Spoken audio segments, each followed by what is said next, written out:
We are living in an age of information. Some call it the communication revolution. Human beings have been communicating and speaking and interacting for thousands and thousands of years. And yet, especially in the last 100 years, and even more pronounced in the last 30 years, communication has gone through a whole new metamorphosis, a whole new paradigm shift. With the advent of digital communication, we're talking now the web, internet, smartphones, social media, it's exploded. The amount of words that are written and spoken and text is unprecedented. And it's just not the amount quantitatively, but also the speed of how words spread. Would you like to see an X-ray of your soul, an X-ray of your emotional infrastructure? Well, just like the body today, with scans, with X-rays, with different types of technologies, we can see the inner workings of what makes us tick. We have a blueprint that will give you a picture of the spectrum of your emotions, and understanding how they work and what you can do to improve them.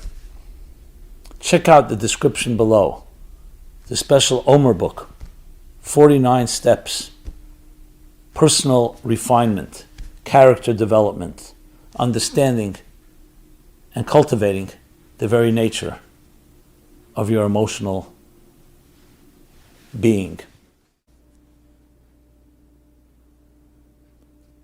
But in direct proportion to this accelerated technology of communication, are we caught up with also understanding the implications of the words we communicate, the words we speak? Both for the good and unfortunately also for the bad. We see today, someone can say something, post something, and then it goes viral, and it can be a complete hoax. It can destroy a life. Slander. On the positive side, the same is true. You can share a kind and beautiful message, and it can reach millions, if not billions of people, instantaneously. So it's one thing when we didn't have these amplifiers, these gadgets, these instruments that can take one word and just spread it everywhere immediately. So we lived in towns. Let's go back before the telephone, and definitely before radio and before television. What you spoke was with the people that you lived in the same city with, or close to you, and sometimes that word would spread, but you didn't have anything, any technology to disseminate it. It spread either word of mouth or some ideas caught on, and there were different ways things were communicated. People wrote books, people sent mail, snail mail, literally with camels and donkeys. And of course, all this continued to develop with communications becoming more efficient, the speed of delivery becoming faster, but nothing like we've seen that has exploded in the last few decades. Like it is with all advancements, we can be living in a far more evolved and advanced age in so many areas, but the human being, our emotions, our personalities, have not necessarily accelerated to that extent. It's like when we talk about, in general, connections. Today, everybody can be connected with anyone, anywhere, anytime. But is that really deepening and enriching our personal connections, our intimacy, the way we love each other, the way we connect with each other? As some people say, the more connected we are technologically, the more disconnected we are emotionally. It's so easy today. You can have hundreds of thousands of friends and followers, millions. Are they really friends? And I'm not dismissing the value of technology. It's just that the disproportion has become so much larger because we feel we're in control. When in fact, we still are vulnerable creatures. We still need love. We still need nurturing. We still need kind words. And we're hurt by bad words. So really that deserves a discussion of its own. How do we catch up? How do we, in a commensurate way, a proportionate way, with all these advancements in communication, make sure that our communication is more refined, is healthier, and not toxic, and not polluted, and not destructive. You can create a whole movement today. You can incite a crowd with some social media posts. But you can also change the world for the better. So this brings us back to the idea of what is the power of words. What you say is what you get. So let's dissect that a bit, the anatomy of our speech. So by the time we're approximately age 2 or 3, some a little earlier, some a little later, we develop speech. We learn it first from our parents and from our close and loved ones, our siblings. We mimic. But there's more than just mimicking, because if we're just mimicking, we wouldn't learn to speak so quickly. There's something inside the soul, the mystics explain, that has letters, that has words. We just don't have the tools to express them, and we don't know how to express them. And I'm not talking about particular language, because the same 2-year-old can be speaking in French, if parents are French, are speaking French, or English, or Spanish, or Hebrew, or whatever language it may be. That's already how you express. But the actual form of expression, the ability to communicate something that you are thinking or feeling, is a unique capacity to the human being. Though animals have their way of communicating, but it's never as sophisticated or complex. Yes, we've come to learn that it's more complex than we thought it was. It's not just primitive. But the capacity to write a book, to share ideas and feelings in the way the human being can is a very unique to the human species. But again, that's not the point of this discussion. A little context. So what is our speech? So the way the mystics put it, we'll call it the mystical psychologists, is that the human being has faculties. They're like, think of them as the spiritual limbs of the soul, the faculties of the soul, just like we have physical limbs of the body. And then we have the expression of these faculties. You can be a brilliant person, have deep emotions, and yet, for whatever reason, you're unable to express them. You could be shy, you could be untrained. You see this all the time. If you remember in school, some of the smartest kids who were very quiet, everyone thought they were stupid. Everyone. Those that weren't trained. And then you realize this person is a very intelligent person. They just don't express it well. God forbid, think of someone who may have a speech defect or is just unable to speak. That doesn't mean they're not able to conceive of ideas. So the way they explain it is that there are 3 forms of expression: thought, speech, and action. Thought is expression to yourself. Speech is an expression to another, and action obviously creates something concrete as a result of your expression. And in general, in a healthy process, you begin with thought, speech, and action. You think of an idea, then you communicate it, you share it, you get advice, you consult, and then you implement. But thought itself is also an expression, because thought is not the mind. You can have a mind with millions and billions of ideas. The thought process is consciously thinking about that particular idea. Think of it like an instrument thought that draws ideas that are there in your unconscious and bring it to a conscious level. So when you're thinking about some idea right now, there are many ideas your mind has. Thought is the process of consciously expressing a particular thought. You want to build a house. Yeah, but you can want a lot of other things. You want to build a business, you can do other things. So the thought process is consciously and actively thinking about building a house.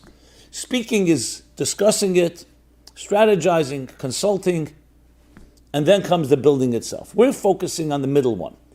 It's interesting that these are called garments by the mystics, by the Kabbalists. And I specifically use the word mystical psychology because I'm also including the Hasidic approach of taking these esoteric ideas and turning them into an applicable model, that's a model for life.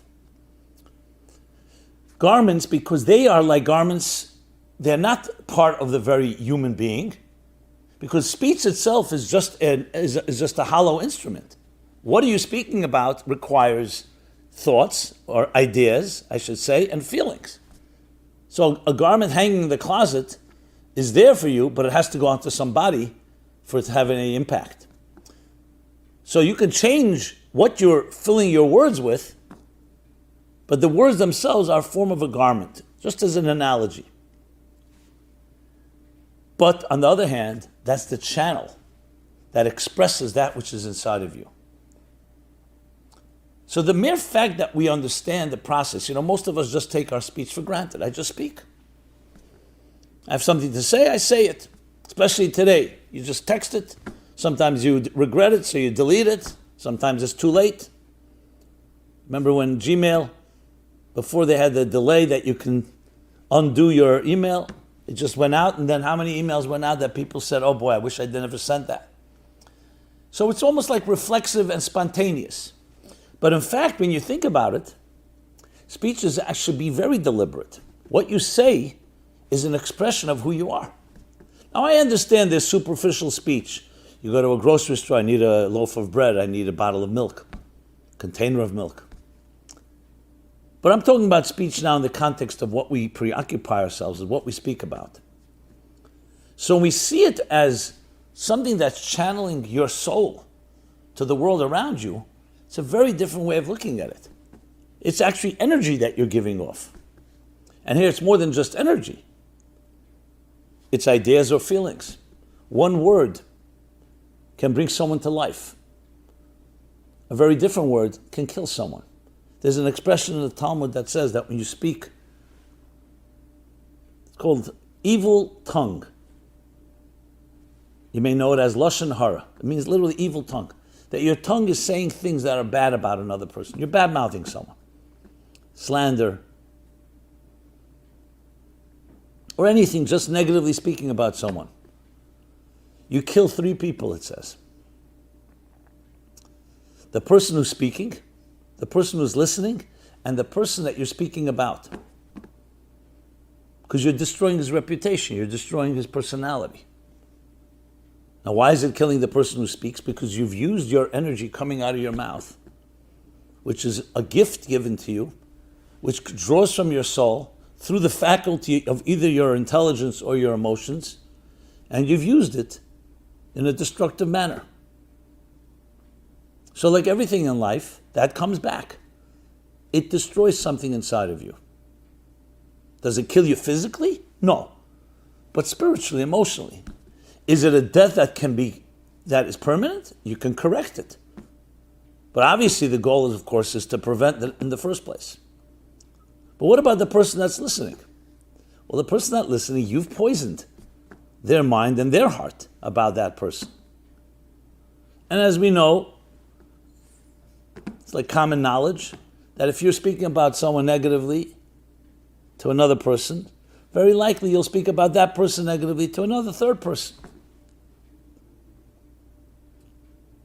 So I'm not focusing particularly on this negative type of speech, it's general speech. If in science we know today the butterfly effect, that a butterfly flaps its wings in Kansas City and that can create a typhoon in Singapore, how much more so the words that we utter. Once they leave you, they're out there in space. They have an effect. Not just on the listener. In some way, they've changed the universe. Now, we may not see it, we may not hear it, but today with technology, we see it very clearly. Your words can be recorded. That means that's a permanent record of it. So why not understand the same thing on a more spiritual level, that your words are recorded in the cosmos? When you think of it that way, words are unbelievably powerful. And that's why they indeed can change people, can change worlds. In the art of public speaking, or even private speaking, one-on-one, true good speaker will tell you. And as a speaker, I share this. One of the things when people come to me training in public speaking and how to speak, it's not what you say alone, it's how you say it. You can say the same idea in a way that people will be receptive. The same thing can be said and you'll turn everybody off. One of the expressions I love, people don't care how much you know until they know how much you care. Words from the heart enter the heart. The same words can be said from the mouth, from the brain. They go in one ear and out the other. And you wonder, why did that two people say the same thing and one was resonated and one didn't? Because it's not just words, it's not just ideas. It's human experience. It's the empathy that comes through the words. How much does that person care? And how much does arrogance get in the way? Even if you're saying the best ideas, can someone listen to an arrogant person? So if you're getting real estate tips, maybe you don't mind. But not when you're getting life advice. Because it's not just what you say, it's who says it and how they say it. And are they sincere? Bertrand Russell famously said, when he behaved unethically, so he said to the ethics committee at Cambridge, wherever it was, they said to him, "How you teach ethics? You're a professor of ethics. How can you behave in an unethical way like that with a student or whatever happened there?"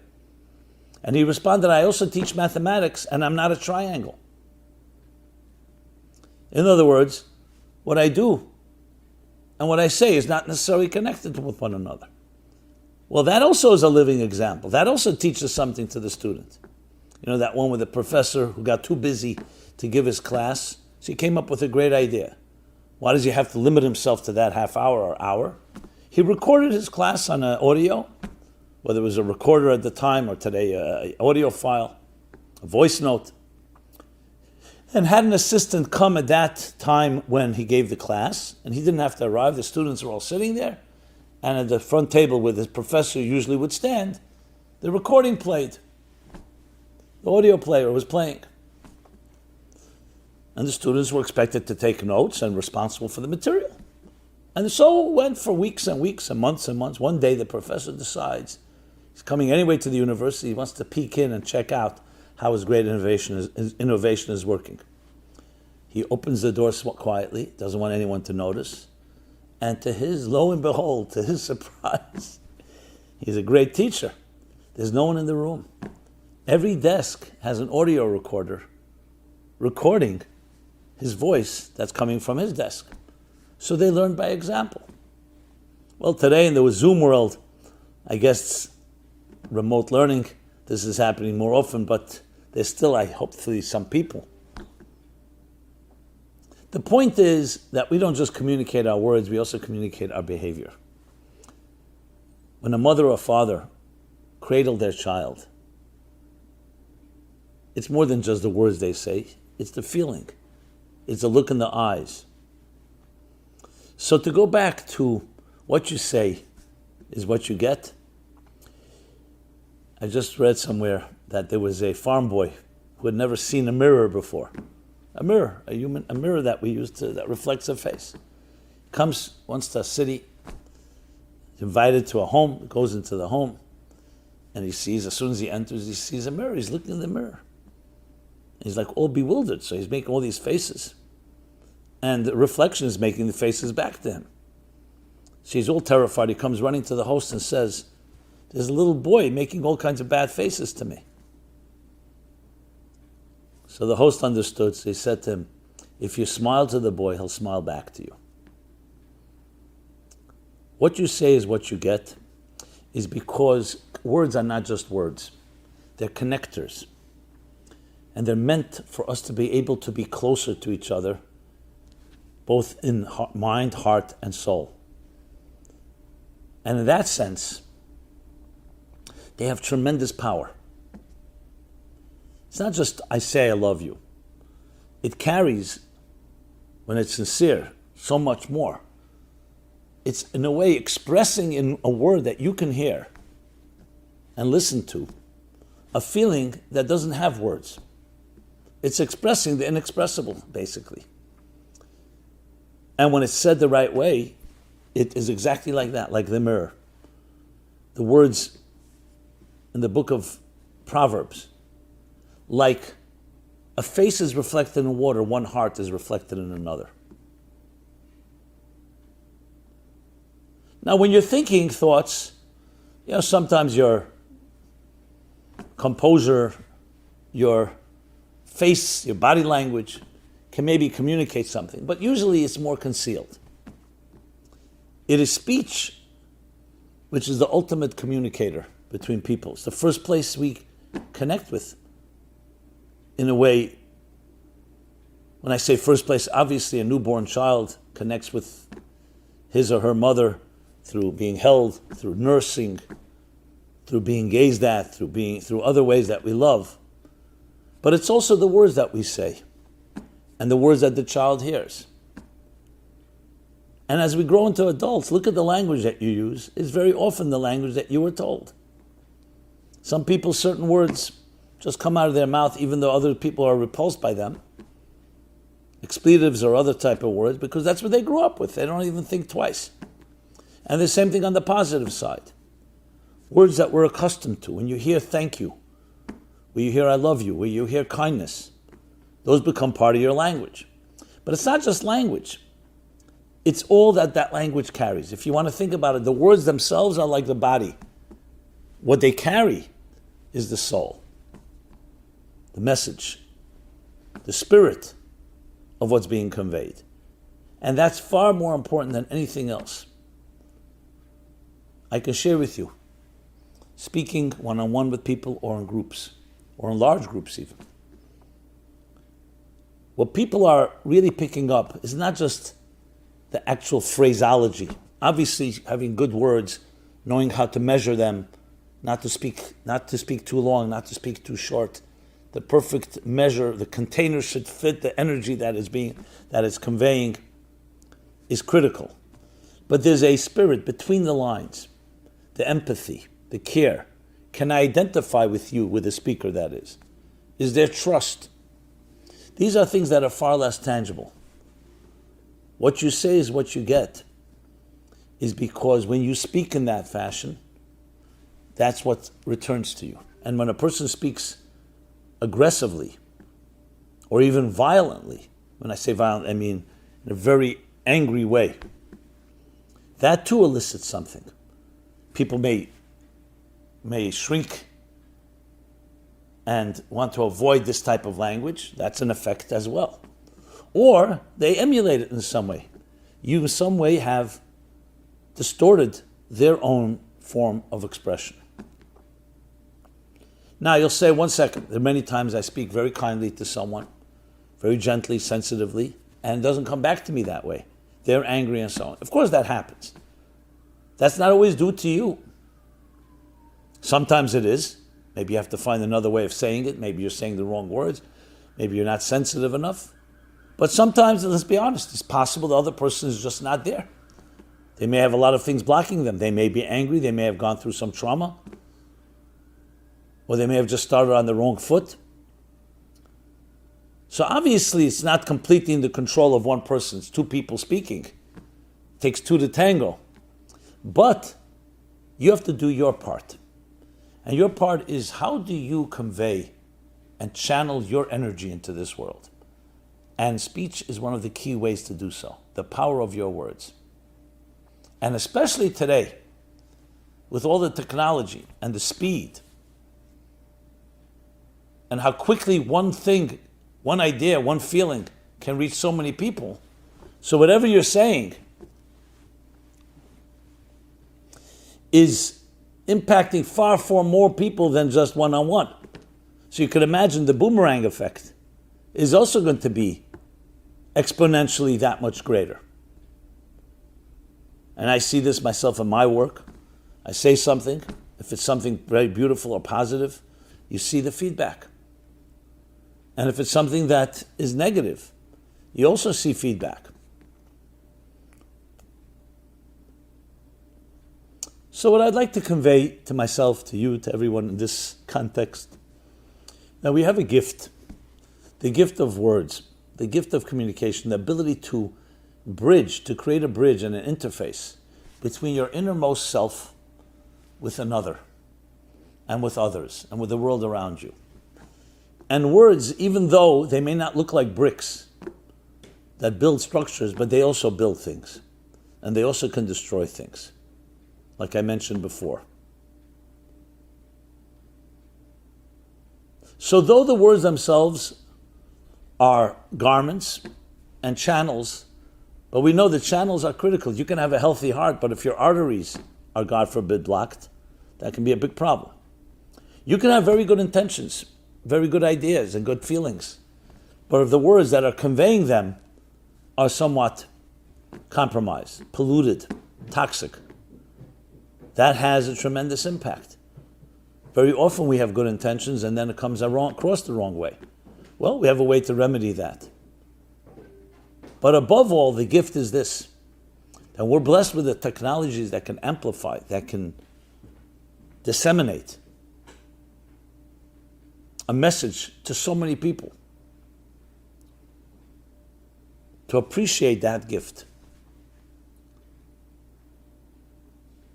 You know, we're created in a way, we were not given a quota of how many words we can use in our lifetime.